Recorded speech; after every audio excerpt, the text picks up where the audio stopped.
Jésus, je t'aime. Alléluia. Alléluia. Je t'aime, Jésus, je t'aime, je t'aime, je t'aime, Jésus, je t'aime, je t'aime, plus que toutes choses, Alléluia. plus que toutes choses, plus que toutes choses,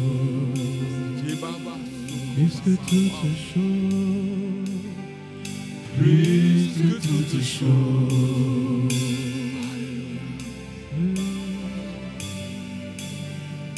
Plus que toutes choses.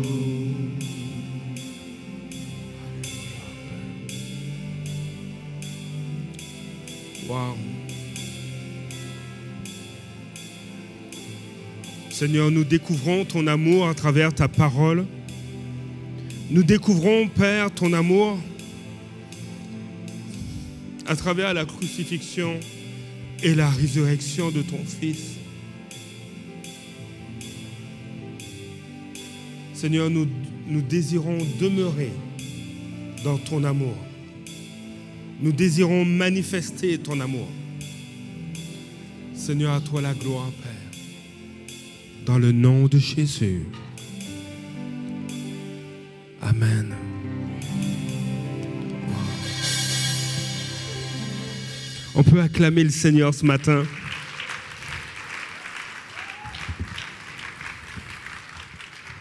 Merci à l'équipe de louanges. Alors je veux vraiment souhaiter la bienvenue à tout le monde ce matin.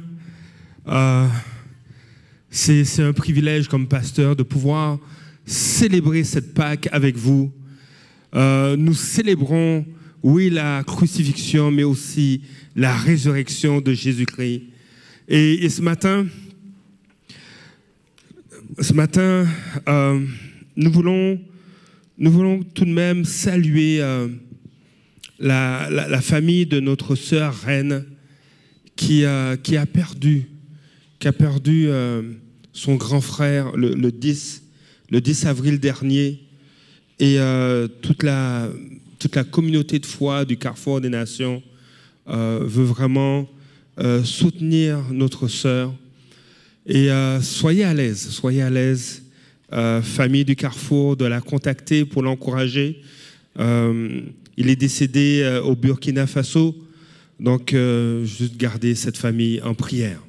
Ce matin, je vois plusieurs nouveaux visages et je voudrais, en tant que pasteur, mais aussi en tant que famille du Carrefour des Nations, saluer tous ceux et celles qui sont en visite. Simplement, ceux et celles qui sont en visite, pouvez-vous nous faire un petit allô, comme on balance les mains, okay? À droite, à gauche. Soyez les bienvenus. On veut vous saluer. Que Dieu vous bénisse. Merci de nous rendre visite ce matin. Aujourd'hui, je voudrais vous partager une pensée tirée des Écritures. Nous sortons de 7 jours de jeûne et prière. On a voulu avant la fin de semaine de Pâques, on a voulu juste prendre du temps avec Dieu, du temps dans sa parole. Et ce matin, j'aimerais vous partager 3 points qui me sont à cœur. Durant cette semaine, on avait pour thème « Marcher avec Jésus ». Et je crois que la Bible nous invite à marcher avec Jésus. Parce que Dieu désire qu'on le connaisse. Et les 3 points que je vais vous partager sont très simples. C'est quoi marcher avec Jésus? C'est d'abord marcher avec le Fils de Dieu. Et mon deuxième point, c'est quoi marcher avec Jésus? C'est marcher avec le roi ressuscité. Et mon dernier point, c'est quoi marcher avec Jésus? C'est marcher avec Dieu le Père. Vous savez, Quand on pense à ce qui s'est passé il y a 2000 ans, on réalise que ce n'est pas n'importe qui est mort à la croix. La croix, à l'époque de Jésus, était une exécution. Était l'exécution d'une condamnation. Et bien honnêtement, s'il n'y avait pas eu de résurrection, la mort de Jésus n'aurait été qu'une exécution et on n'en parlerait probablement pas aujourd'hui. Mais celui qui a été crucifié l'a été à notre place. Jésus a accepté de mourir à la croix, d'aller jusqu'à ce supplice, parce qu'il avait le désir que nous soyons réconciliés avec Dieu. Et tout au long des années où Jésus a marché sur terre, il a voulu témoigner de l'amour que Dieu avait pour chaque être humain. Et Jésus à travers ces 3 années qu'il a passées en Galilée, en Judée, en Samarie, donc c'est toute cette région connue aujourd'hui pour la Palestine, Jésus a démontré l'amour de Dieu. Et on parlait, en regardant l'évangile de Marc, on voit cette importance qui a été mise sur tous les miracles que Jésus a fait. Des miracles qui ont guéri des hommes, des femmes. Une jeune fille a été ramenée à la vie. Et les témoins oculaires de ces événements ont veillé à ce que ces informations soient transmises jusqu'à aujourd'hui à travers les évangiles. Et les derniers jours de Jésus sur la terre ont été des jours où il était prêt à mourir pour chacun de nous. Et on va voir, je l'ai mentionné cette semaine, mais on va voir que dans l'évangile de Marc, Jésus est passé devant le Sanhédrin, il a été condamné à mourir à la croix. Et il a été emmené et remis entre les mains des Romains, qui était le pouvoir de l'époque, qui régnait en Palestine. Et ces hommes l'ont emmené jusqu'à une croix pour être exécuté.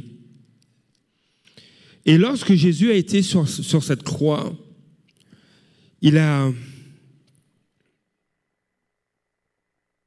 expiré, il a dit « Tout est accompli ». Et on dit dans Marc chapitre 15, les versets 37 à 39, à partir du verset 37, Jésus poussa un grand cri et expia. Le voile du temple se déchira en deux, depuis le haut jusqu'en bas. Quand l'officier romain qui se tenait en face de Jésus entendit son cri et le vit expirer de cette manière, il dit, cet homme était vraiment le Fils de Dieu. Simple contexte, l'homme qui a participé à la crucifixion de Jésus a réalisé que par la mort de cet homme, qu'il était vraiment le Fils de Dieu. Et les évangiles sont comme, ont cette dimension où ils rapportent des événements. Et un autre évangile, l'évangile de Marc, va donner des détails de cet événement qui sont intéressants. Alors que Jésus était sur cette croix, a expié et mort, a rendu son dernier souffle, il est dit non seulement que le voile du temple s'est déchiré, mais il est dit dans Matthieu 27, à partir du verset 51, que la terre trembla, que les rochers se fendirent, les tombeaux s'ouvrirent. Et il est même, et c'est surprenant, il est même mentionné, et les corps de plusieurs saints qui étaient morts ressuscitèrent. Et le verset 53 va ajouter ceci: étant sortis des tombes, ils entrèrent dans la ville sainte après la résurrection de Jésus. Donc, le vendredi, ces corps ressuscitent, la terre a tremblé, des rochers se sont fendus, mais le dimanche et les jours qui ont suivi, des témoins ont vu que ceux qui étaient morts sont entrés dans la ville sainte après la résurrection de Jésus et apparurent à un grand nombre de personnes. À la vue du tremblement de terre et de ceux qui venaient d'arriver, l'officier romain, celui qui est cité dans l'évangile de Marc, l'officier romain et ceux qui étaient avec lui pour garder Jésus furent saisis d'une grande frayeur et dirent: cet homme était vraiment le Fils de Dieu. Alors imaginez que la mort de Jésus à la croix a non seulement déchiré le voile du temple qui était à Jérusalem, a déchiré ce voile de haut en bas. La mort de Jésus à la croix a non seulement fait trembler la terre, fendu des rochers, ouvert des tombeaux, même ressuscité des morts. Et la mort de Jésus à la croix a même révélé un homme opposé à Jésus, un officier romain.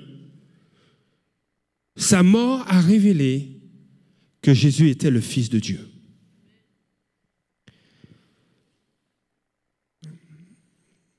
Il y a plusieurs textes qui mentionnent que Jésus est bel et bien le Fils de Dieu. Il partage la même nature que Dieu. Il partage les mêmes attributs que Dieu. Et Jésus a volontairement accepté de mourir à la croix pour que nous puissions être réconciliés avec lui. Mais j'aime ce que l'auteur a dit. La crucifixion sans la résurrection est une simple exécution. Il faut réaliser que si la mort de Jésus a ramené des gens à la vie, si la mort de Jésus a emmené des tremblements de terre dans une ville, qu'est-ce que la résurrection de Jésus peut accomplir? Alors, certains diront, mais Jésus n'est pas ressuscité. Certains peuvent le dire, peuvent le penser, le croire. Vous savez, la foi repose sur une croyance qui est soutenue par des preuves. Et la foi est la confiance que nous avons en ce que nous savons être vrai. Et les évangiles font des affirmations avec ces preuves-là.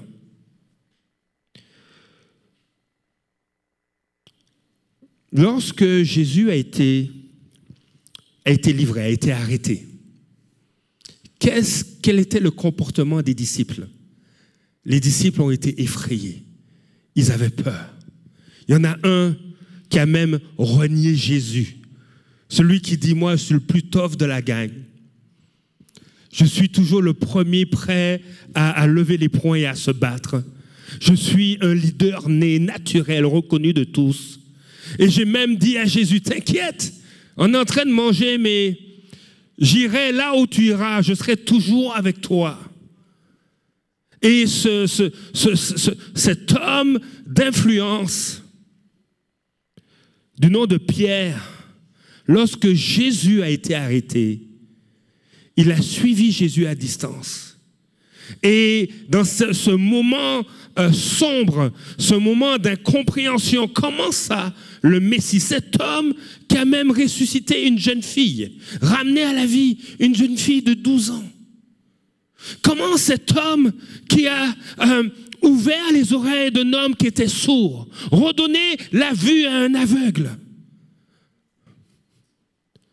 comment cet homme qui est reconnu pour être le Messie, celui que tout Israël attendait, ce Messie qui est supposé être le descendant du roi David,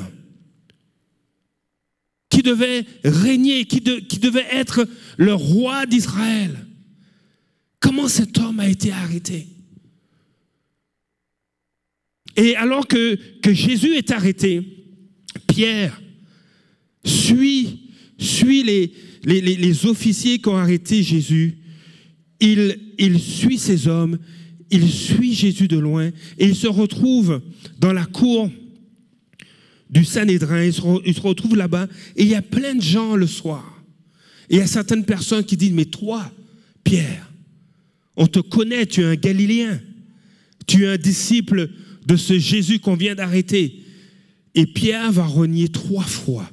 Il va nier, il va dire, non, je ne connais pas ce gars. Tu sais, des fois, quand on est avec des amis, et puis, je ne sais pas si ça vous est arrivé quand vous étiez adolescent, mais vous allez dans une place publique, et puis un de vos amis fait un mauvais coup. Puis vous faites comme si vous ne le connaissez pas.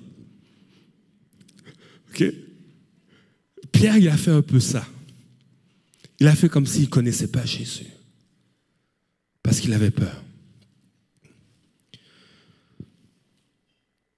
Oui, Pierre a eu peur.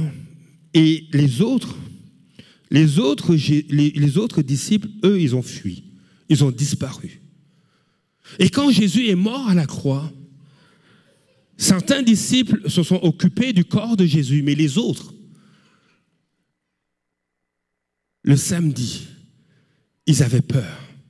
Ils étaient cachés. Ils étaient effrayés. C'est un drôle de comportement.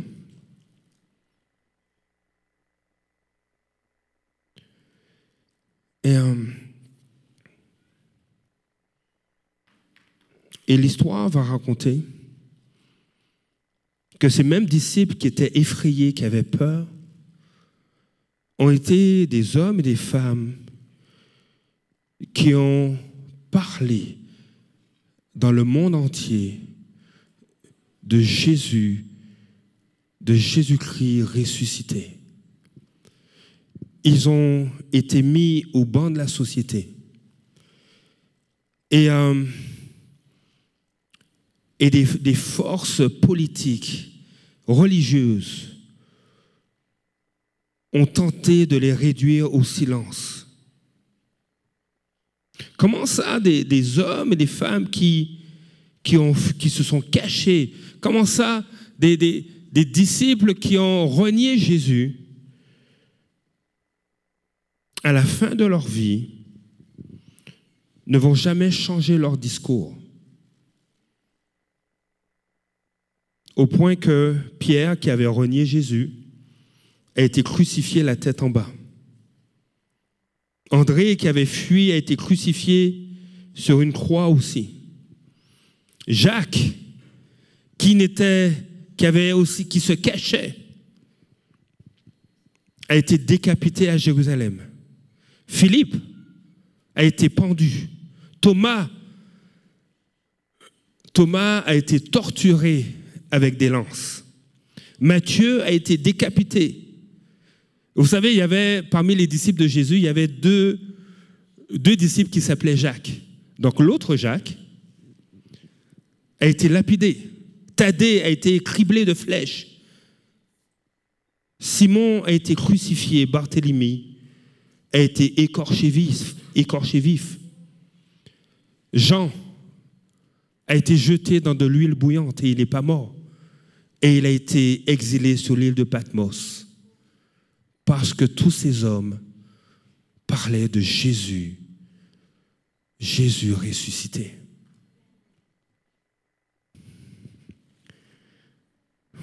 aucun d'eux ne s'est rétracté face à la mort. Aucun d'eux n'a changé son histoire, même sous la torture. Aucun d'eux n'a cessé de parler de la résurrection et n'est parti en silence. Ils ont tous donné leur vie en proclamant que Jésus est ressuscité d'entre les morts. Le courage dont les disciples ont fait preuve face à la mort n'est pas seulement remarquable, mais il est particulièrement inhabituel compte tenu de tout ce que nous savons d'eux dans les Écritures.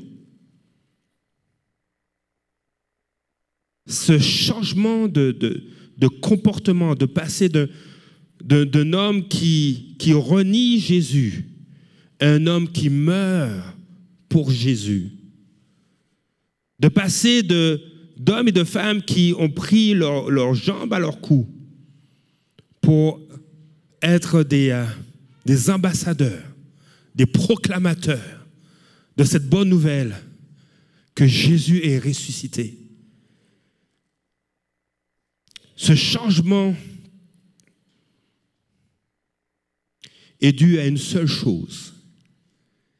Ils ont vu Jésus ressuscité.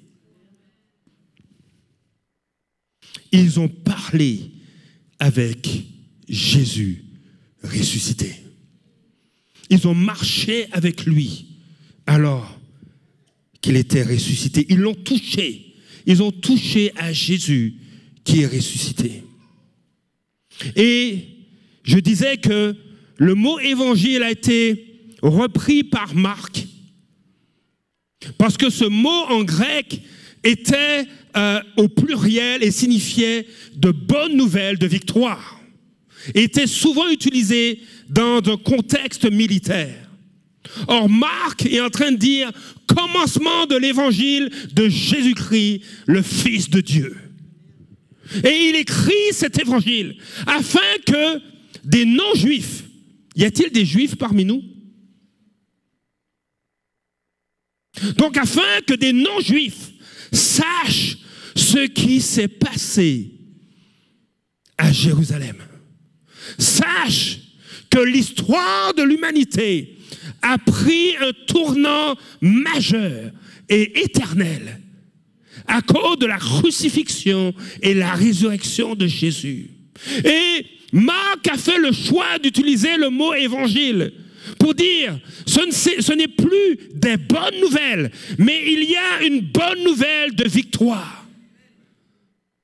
Le Fils de Dieu est venu sur la terre afin de réconcilier les hommes avec Dieu.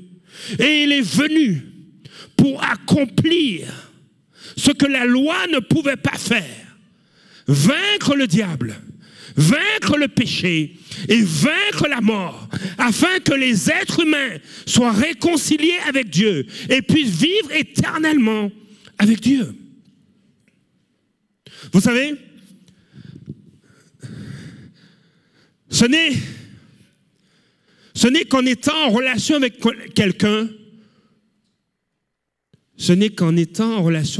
quelqu'un, qu'on peut apprendre à connaître cette personne.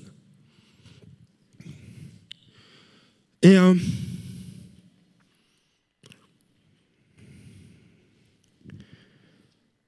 Jésus a passé 3 ans avec ses disciples.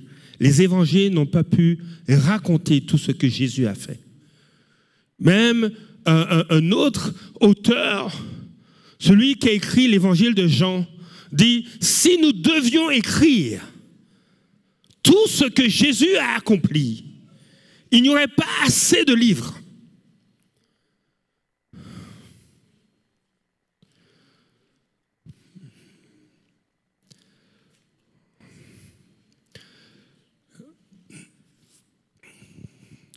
Ce matin, mon cœur, c'est juste nous donner à tous la soif de marcher avec Jésus, le Fils de Dieu. Mon désir ce matin, c'est nous donner la soif de marcher avec Jésus, le ressuscité. Si Jésus n'était pas ressuscité, c'est pas la peine d'être ici. On serait les personnes les plus malheureuses. Mais rapidement, je voudrais vous mentionner. Marc, si Philippe, tu peux me suivre, je vais citer plusieurs passages des Écritures. On va y aller avec Marc, chapitre 16, les versets 9, ensuite les versets 12, verset 14. Puis ensuite, on va voyager dans l'évangile de Jean rapidement. Les évangiles racontent, citent qu'est-ce qui s'est passé, les rencontres que Jésus ressuscité a eues avec ses disciples. Marc, chapitre 16, verset 9. On est le matin, on est un dimanche matin, un peu plus tôt que cette heure-ci. Ressuscité le dimanche matin, Jésus apparut d'abord à Marie de Magdala, dont il avait chassé 7 démons. Et l'information est exacte. Je veux juste faire une parenthèse pour ceux qui seraient éventuellement sceptiques. À cette époque, le témoignage d'une femme n'avait aucune valeur légale. Donc, si j'étais à la place de Marc, je n'aurais pas nommé une femme comme étant la première à avoir vu Jésus ressuscité. Parce que légalement, je serais dans un dilemme. Si elle a vraiment vu Jésus, mais que les gens disent on ne donne aucune valeur au témoignage des femmes, mais je suis mal pris pour certifier, pour dire mais oui, son témoignage est exact. Parce qu'aux yeux de la société, son témoignage n'est pas exact, n'a pas de valeur. Mais c'est drôle. Marc n'a pas été le seul à mentionner que la première personne à voir Jésus ressuscité, c'est une femme. Et ce que j'aime avec ça, c'est que si ce témoignage était faux, ben c'est la dernière chose à mettre. Matthieu chapitre 16, donc, verset 9. Matthieu chapitre 16, verset 12. 2 disciples allant à la campagne. Le même jour, donc le dimanche, ont rencontré Jésus. Oui. Alors, ils comprirent que ce n'est pas... Non, Marc. On reste avec Marc. Marc chapitre 16. 2 disciples. Dans l'évangile de Marc, ce qui est intéressant, on ne va pas trop dans les détails, on va droit au but. OK? Après cela, il apparut sous une autre forme, et les détails sont donnés dans Luc chapitre 24. Une autre forme, en fait, Jésus marche avec 2 disciples. Et je vais demander OK, juste, j'ai besoin des participants dans la salle. Marie-Laure et ton époux, Claude, juste rester debout quelques instants. À cette époque-là, il n'y avait pas de Mercedes, il n'y avait pas de BMW, il y avait peut-être des Tesla, mais on n'est pas sûr. Mais Claude et Marie-Laure rentrent chez eux, ils ont quitté Jérusalem et ils vont à Emmaüs. Et là, un homme se joint à eux pour marcher jusqu'à Emmaüs. Et ça se trouve dans l'évangile de Luc. Et l'auteur fait exprès et dit, Marc et Marie-Laure ne le reconnaissent pas. Ils ne savent pas que c'est Jésus. Alors, le voyageur qui s'est joint à ce couple, c'est possible que ce soit un couple. C'est pour ça que j'ai pris un couple ici.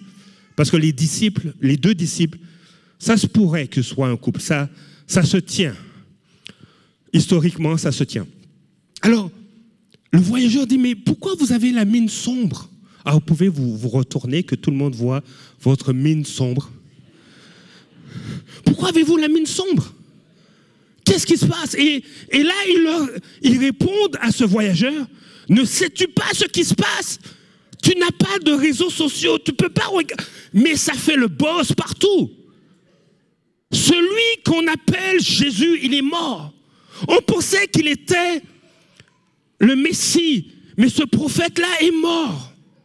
Et là, le voyageur commence à leur expliquer les Écritures en partant de Moïse, du Pentateuque, et en allant dans les prophètes de l'Ancien Testament. Et il explique que le Messie devait souffrir. Et là, lorsqu'ils arrivent chez eux, dans leur petite villa, à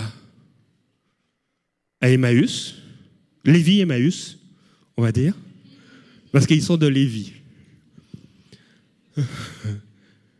Il dit, mais il se fait tard. Cher ami, tu es en train de nous enseigner sur le Messie, sur Jésus. Rentre, viens, prends le pain, passe la nuit chez nous.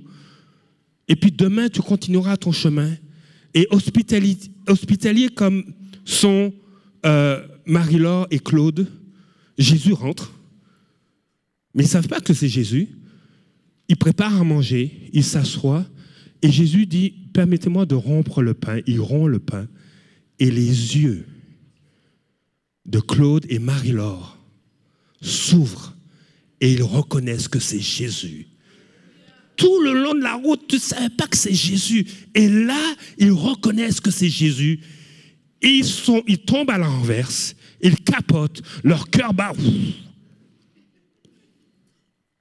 Et là, Jésus disparaît. Et tout de suite, Claude et Marie-Laure reprennent la route pour Jérusalem. Merci pour votre aide. Donc, les deux disciples allant à la campagne le même jour rencontrent Jésus et ils retournent, et Marc le mentionne, ils retournent à Jérusalem et les disciples ne le croient pas. Ils ne croient pas que Jésus est ressuscité. Ils ne croient pas dans le témoignage de Marie, ni dans celui de ses deux disciples.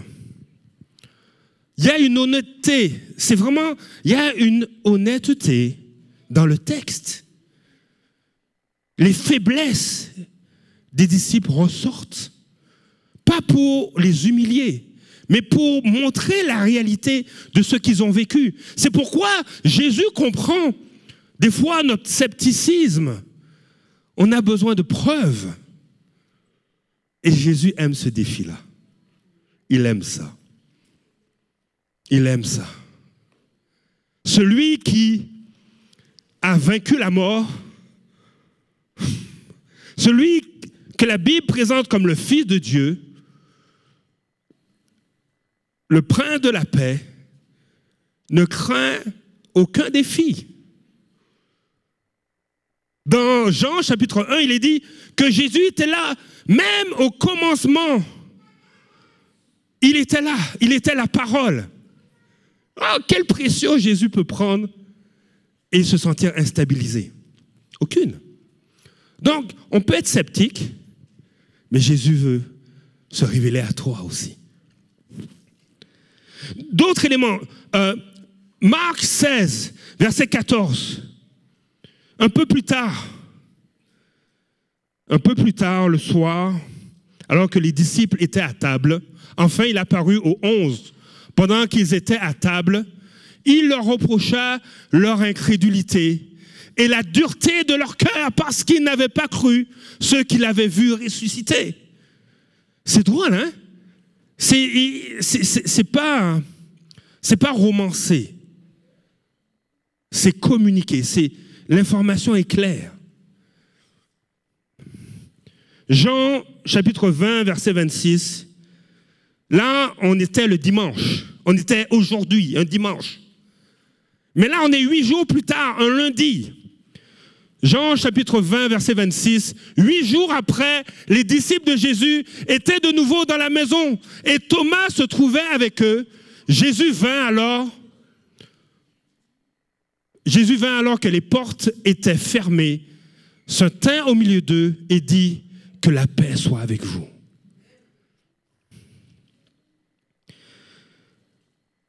Jean chapitre 21, et on ne va pas y aller, mais si vous voulez prendre des notes, Jean chapitre 21, là, les disciples sont un peu troublés quand même.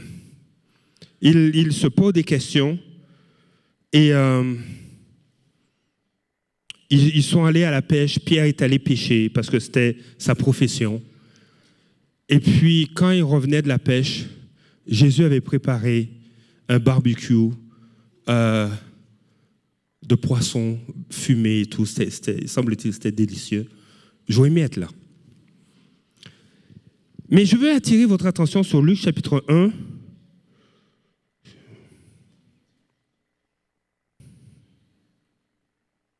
Ou plutôt Actes. Je pense que c'est Actes chapitre 1, verset 3. Si je ne me suis pas trompé.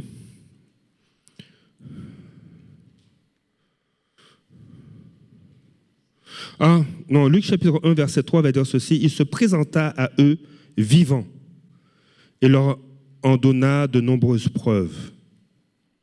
Je pense que c'est...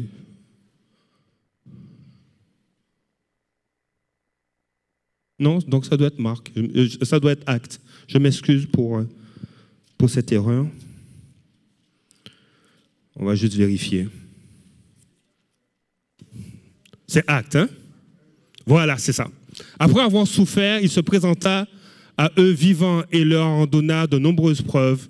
Pendant 40 jours, il se montra à eux et parla de ce qui concerne le royaume de Dieu. Jésus s'est montré, nous dit l'apôtre Paul dans 1 Corinthiens 15, juste le verset 6.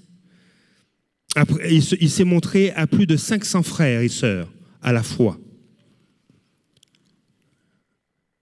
Donc, dans 1 Corinthiens 15, verset 6, après cela, il apparut à plus de 500 frères et sœurs à la fois, dont la plupart sont encore vivants et dont quelques-uns sont morts. Donc, la preuve que Jésus s'est montré se trouve dans les Écritures.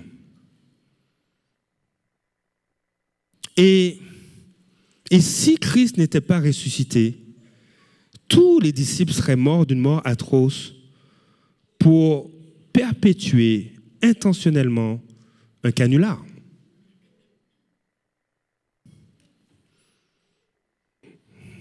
Mais laisse-moi te dire que Jésus est vraiment ressuscité. Allons dans 1 Corinthiens chapitre 15. On va lire les versets à partir du verset 17. On va continuer, verset 17.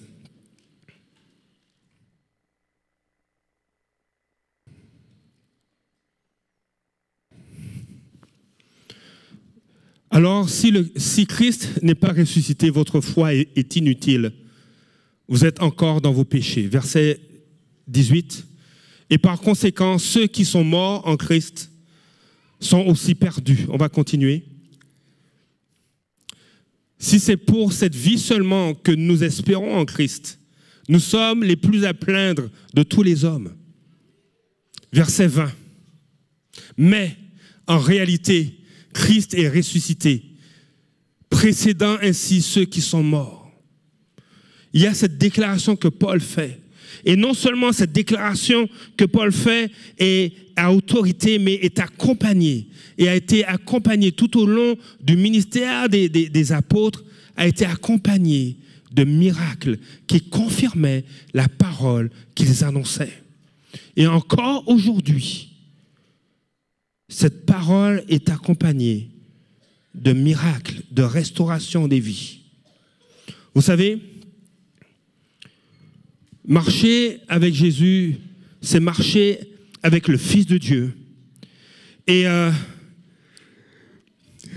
je préfère marcher à côté de celui qui est le plus fort. Quand j'étais petit, un jour, je me suis fait intimider dans une cour d'école durant une fin de semaine. On m'a volé mon vélo. On m'a intimidé, on m'a brassé. Je devais avoir peut-être 7-8 ans. Et puis, des jeunes ont piqué mon vélo que j'attendais depuis, pour moi, ça faisait une éternité que je voulais ce vélo-là. Une fois que je l'ai, il y a des gars qui me le piquent. Alors, qu'est-ce que j'ai fait? J'ai couru jusqu'à la maison. Je dis, papa, ils m'ont volé mon vélo. Mon père est descendu. Il m'a accompagné. Et il s'est rendu dans la cour de cette école-là durant la fin de semaine. Il a dit, quel est celui qui a piqué le vélo de mon fils, qu'il le lui remette? Et mon vélo est revenu. C'est bon de se tenir avec le plus fort. Et quand j'avais 7-8 ans, mon papa était le plus fort du monde. Maintenant que j'ai 50 ans, mon Père Céleste demeure toujours le plus fort. Vous savez, marcher avec Jésus, c'est en fait marcher avec Dieu le Père. Et je vais lire, pour conclure, je vais lire un extrait d'un livre qui est vraiment intéressant. Dans Colossiens chapitre 1, le verset 15, Paul va dire ceci. Le Fils, en parlant de Jésus, est l'image du Dieu invisible, le premier-né de toute la création. Ce n'est pas le premier qui est né, mais c'est comme l'aîné. C'est le premier. C'est ce que ça veut dire dans le grec, la pensée. Ce n'est pas qu'à un moment donné, Jésus est né. Ça signifie qu'il est l'aîné, qu'il est le grand frère. OK? Et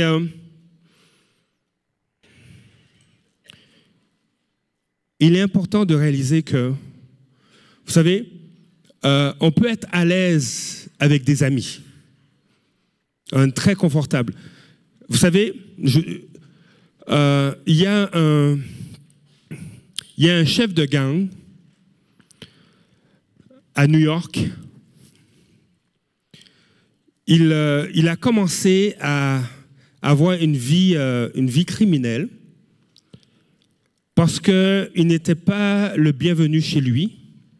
Donc ses parents lui disaient « ta place est dehors, va dehors ». Et là, dehors, il a commencé à se faire des amis.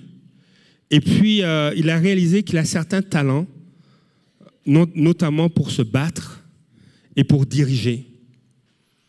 Et cet homme a été très violent comme chef de gang. Et il était le chef de gang des Momos à New York. Et c'était un gang de rue redouté. Et il était très confortable avec des amis, avec des gens de son âge. Et on peut être très confortable avec Jésus parce que Jésus veut se présenter à nous comme un ami, comme quelqu'un de confiance, on voit qu'il a fait du bien. Juste une parenthèse, ce chef de gang a donné sa vie au Seigneur. Il a rencontré le Seigneur et c'est un gars de la campagne qui l'a emmené au Seigneur. C'est le fun. Et ce gars de la campagne lui a dit, tu te tiens devant moi avec des canifs, des couteaux, tu es prêt à me tuer, à me couper en morceaux, mais sache que chaque morceau de mon corps va te dire que Jésus t'aime. Et ce chef de gang, il a fondu en larmes. Aujourd'hui, cet homme à 86 ans, il s'appelle Nicky Cruz. Et il témoigne de combien Dieu l'aime et combien Dieu est bon. Mais il faut savoir que tout ce que Jésus a fait sur terre,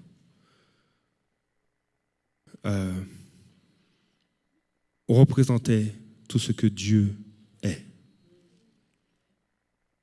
Et lorsque tu vois le caractère de Jésus, tu vois le caractère de Dieu le Père. Lorsque tu vois la compassion de Jésus, tu vois la compassion de Dieu le Père. Lorsqu'on voit l'amour de Jésus, on voit l'amour de Dieu le Père. Lorsqu'on voit la douceur de Jésus, nous voyons la douceur de Dieu le Père. J'aimerais inviter l'équipe de louange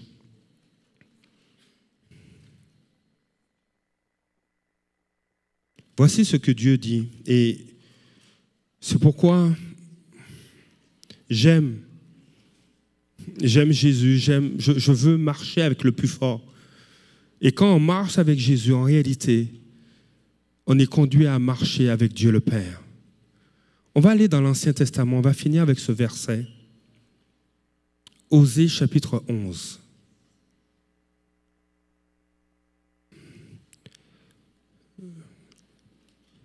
J'ai parlé avec plusieurs personnes au cours de mon pastorat, et plusieurs se disent très confortables à prier Jésus. Ils aiment Jésus. Ils ne se sentent pas condamnés par Jésus. Il faut dire que Jésus, il peut te reprendre aussi, hein? Mais ils ne se sentent pas condamnés. Vous vous souvenez de l'histoire de cette femme?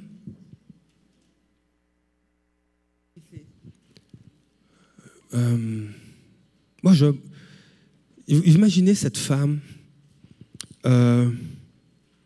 qui vit sa vie peinard, mais qui a comme chum un gars marié. Et puis, tous les deux se retrouvent chez cette jeune femme-là. Bon. Et là, je ne sais pas, il y a des curieux qui semblent être, Big Brother de l'époque, qui la trouvent en flagrant adultère, on va dire ça comme ça. Et ils prennent la fille, ils laissent le gars partir. Le gars marié, il part. Mais elle, ils la prennent, ils disent, on va faire un mauvais coup à Jésus. Parce que la loi de Moïse dit qu'une femme prise en flagrant délit d'adultère doit être lapidée, mais le gars aussi doit être lapidé, entre parenthèses. Mais à l'époque des Romains, tu n'as pas le droit de tuer quelqu'un. Il faut que cette personne aille devant, soit accusée, arrêtée, mise en prison, passe devant les tribunaux. C'est un petit peu comme au Québec. Hein? Si on a commis un crime, la police nous arrête, et puis on peut payer une caution, on se retrouve en prison, puis on va avoir un procès. Donc, notre système judiciaire est un héritage aussi du système judiciaire romain. Donc là, normalement, c'est ce qui se produit. Donc, s'il faut condamner quelqu'un à mort, ça doit passer par les autorités romaines. Mais ils ont pensé à leur affaire. On va dire, on va coincer Jésus et on va trouver une femme qui a commis l'adultère. Donc, s'il est aimé du peuple juif, il faut que cette femme soit lapidée. Waouh! Donc, ils en trouvent une. Comme je dis, ils ont relâché le gars. Et moi, je suis content qu'ils aient relâché le gars. Parce que cette femme ne sait pas ce qui lui attend, mais sa fin est heureuse. Donc là, il l'emmène devant Jésus. Et là, ils disent à Jésus, on l'a prise en flagrant délit d'adultère. La loi de Moïse dit qu'il faut lapider de telles femmes. OK?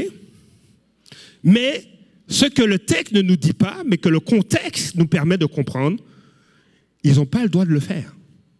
Parce que s'ils lapident cette femme, ils commettent un meurtre. Ce n'est pas un jugement du tribunal. Et ils sont sous l'Empire romain. Ils ne peuvent pas le faire. Donc, ils disent, si Jésus dit, mais on ne peut pas lapider cette femme, si Jésus dit ça, il est en train de dire, on doit être soumis aux lois romaines, on doit rester soumis à l'oppresseur, à l'envahisseur, et il est en train, en même temps, de dire, je ne suis pas la loi de Moïse. C'est vraiment, c'est pas le fun. Je n'aurais pas aimé être dans ses souliers. Vraiment pas. Mais regardez, et c'est là le cœur de Dieu. Jésus, et je pense que tout le monde connaît cette fameuse phrase, que celui qui n'a jamais péché jette la première pierre.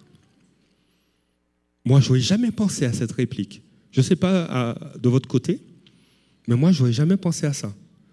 Que celui qui n'a jamais péché jette la première pierre. Et tous ces experts, ces doctorants, post-doctorants de la loi n'ont rien dit. C'est vraiment la honte sur eux. Ils se sont tus, ils ont lâché leurs pierres et ils sont partis. Ah, moi, j'aime Jésus comme ça. Et c'est le fun que celle qui... Vous imaginez, hein, en plein marché de Québec, ou en plein milieu du centre commercial et galeries de la capitale, on emmène une femme, il y a toute une foule, parce que Jésus se trouve à prendre un snack, et il parle avec ses disciples, et puis il y a une foule qui arrive avec une femme, ça fait du bruit, et puis on dit, mais qu'est-ce que tu vas faire de cette femme? Et Jésus dit, mais celui qui n'a jamais péché jette la première pierre.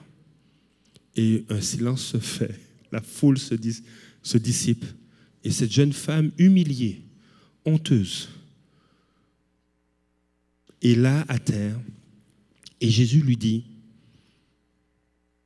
jeune femme, où sont ceux qui t'accusaient?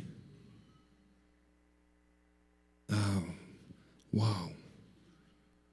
La sagesse de Jésus, je ne sais pas, je n'aurais pas pu parler comme ça. Et là, constatant qu'il n'y a personne, Jésus lui dit, moi non plus, je ne te condamne pas, je ne t'accuse pas. Et la déclaration qui va suivre est à la fois une déclaration d'amour, de confiance, de restauration. Jésus va dire, va et ne pêche plus. J'ai confiance en toi. J'ai confiance en la puissance de mes paroles sur ta vie. Va, ne pêche plus. Osée chapitre 11.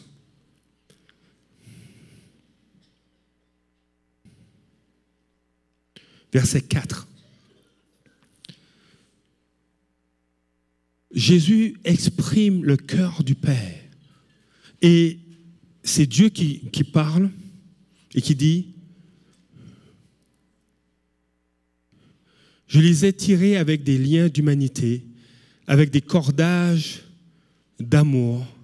J'ai été pour eux pareil à celui qui soulève la pièce d'attelage pesant sur la bouche, et je leur ai présenté de la nourriture. Il y a une autre version qui va dire ceci, je le guidais avec humanité par des liens d'amour. Je le traitais comme un nourrisson qu'on soulève tout contre sa joue, la douceur de Dieu. Je le traitais comme un nourrisson qu'on soulève tout contre sa joue. Ça, c'est la douceur de Dieu le Père. Et en marchant avec Jésus, on découvre le cœur de Dieu. En marchant avec Jésus, on se met à marcher avec Dieu le Père. La résurrection de Jésus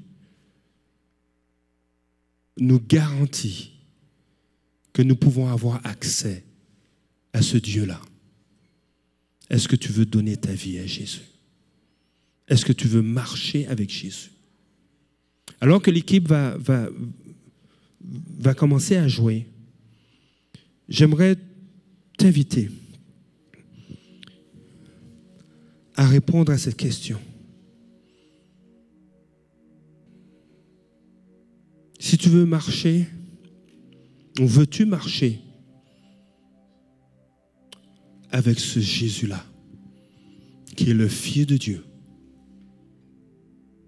qui est le roi ressuscité, qui est même appelé Père éternel. Veux-tu marcher avec ce Jésus-là? Tu as peut-être donné ta vie au Seigneur, tu es peut-être passé par les eaux du baptême, mais peut-être tu t'es dit, Dieu est un Dieu austère, sévère. Je dois faire telle chose. Je dois être de cette façon-là. Ce qui est important, c'est que le dimanche, je sois bien habillé avec une belle cravate rose et que j'ai un gilet bleu.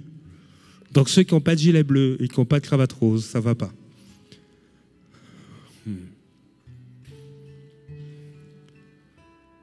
Peut-être pour toi, Dieu est un Dieu d'exigence, de tâches. Mais Jésus nous a montré Dieu comme celui qui est doux, qui pardonne. Si tu veux, je veux dire, Seigneur, je crois en toi, mais il y a des facettes de qui tu es que je n'ai pas encore saisies, que je n'ai pas encore compris. Si tu veux connaître davantage Jésus, je veux simplement t'inviter à te lever. Je ne ferai aucun appel en avant. Si tu veux, tu dis, je crois en Jésus, mais je ne pense pas qu'il ait autorité sur tous les défis que je vis. Jésus s'est aussi présenté comme le Fils de Dieu. Il s'est présenté aussi comme le roi ressuscité. Et c'est ce Jésus ressuscité qui a toute autorité, même sur la mort. Si tu vis des défis que tu penses être trop grands pour toi et même pour Dieu, je veux t'inviter à dire, Seigneur, comme tu t'es montré à plusieurs, montre-moi, révèle-toi à moi comme le Jésus ressuscité qui a autorité sur la mort. Mon ami.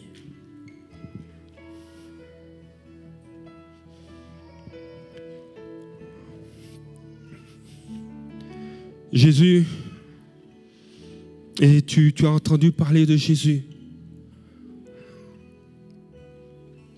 Tu aimes son histoire. Tu es prêt à lui parler tous les jours, mais tu ne veux rien savoir de Dieu le Père.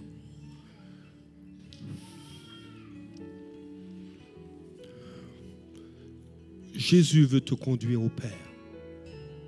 C'est pourquoi il est mort à la croix. C'est pour nous conduire à Dieu le Père, qui est doux,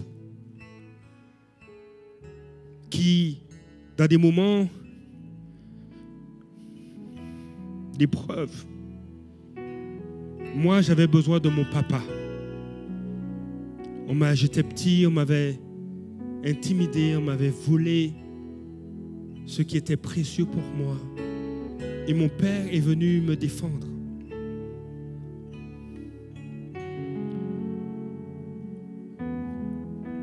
Il y a l'histoire d'un homme, un roman, ça s'appelle le shack ou la cabane. C'est en partie, il y a des éléments d'une autobiographie dans ce roman-là. C'est un homme qui voit sa fille, qui apprend que sa fille a été enlevée. Et puis elle a été retrouvée morte dans un shack. Et il va vivre une expérience spirituelle quelques mois ou quelques années plus tard.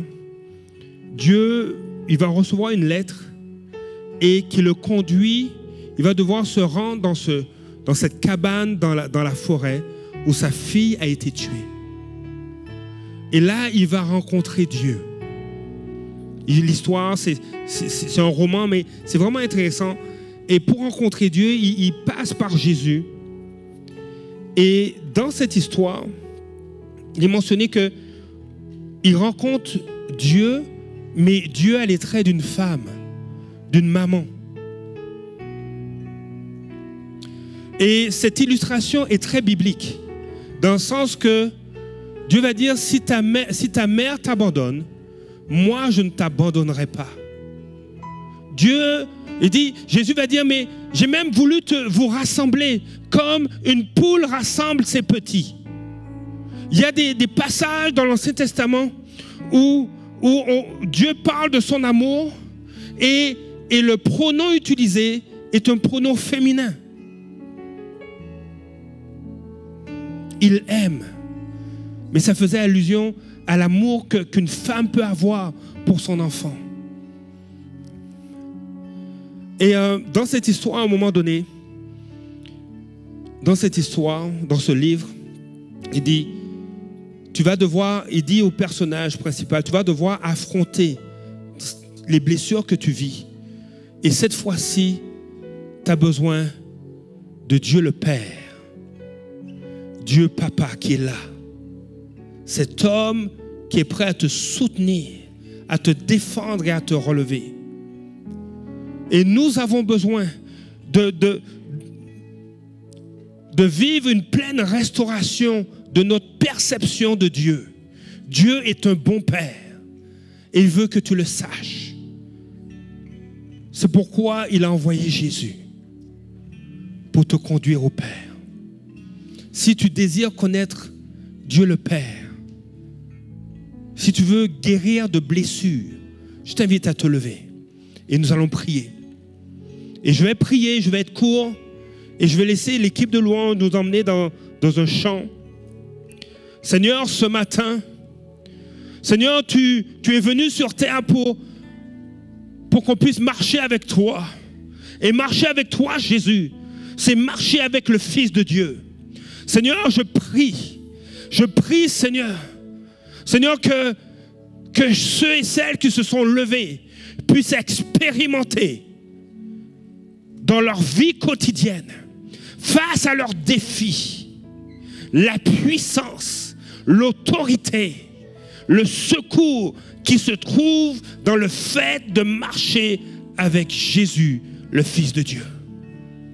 Celui qui a autorité sur la mort, celui qui a autorité sur le péché, celui qui a autorité sur la maladie.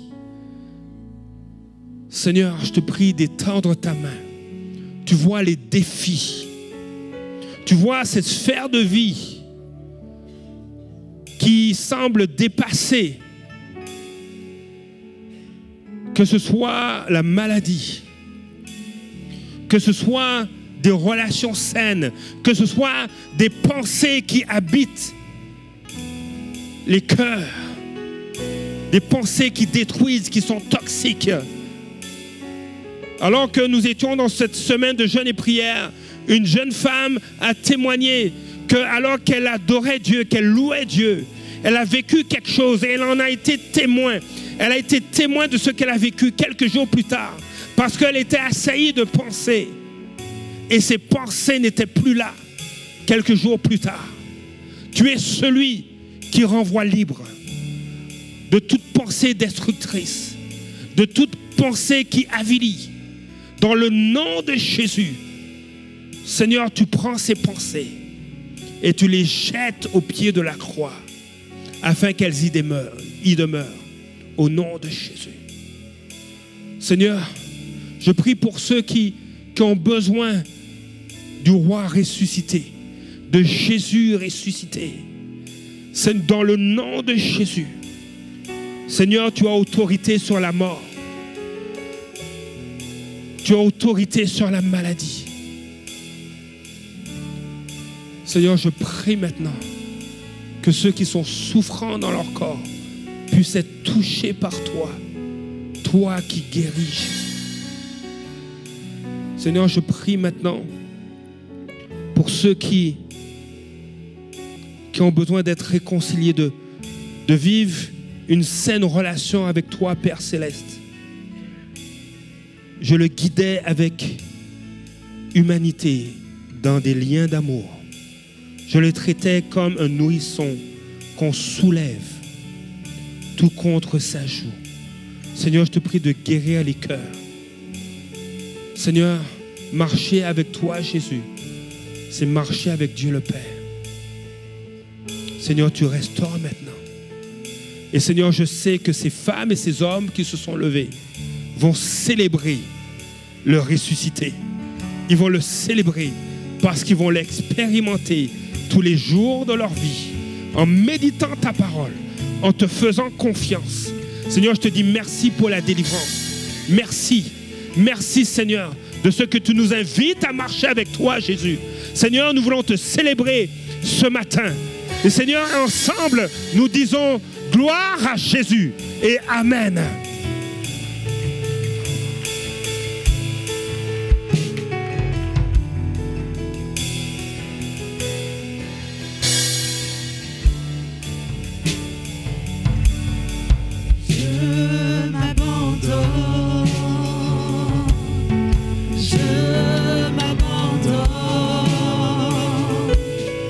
Je veux te